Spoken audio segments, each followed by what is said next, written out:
I'm clear, and I still hate chores.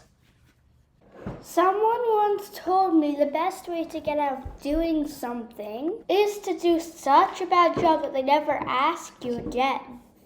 I can't remember which genius told me that. You stupid.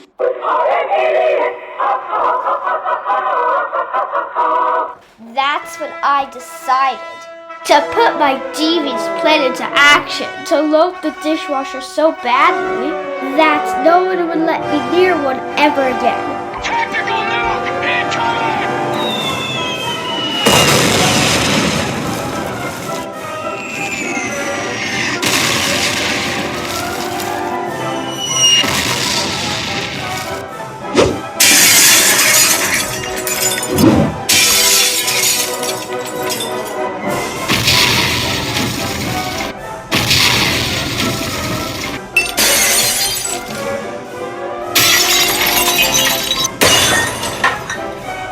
Shortly after, Daddy told me that I would never be allowed to load the dishwasher again.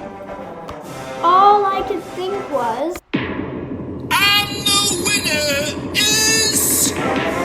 now I'm not saying you should follow my example, but I will say thanks for watching, hope you liked it.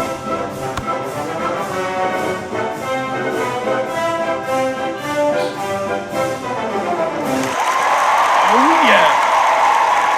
Oh yeah! Oh yeah! Oh yeah!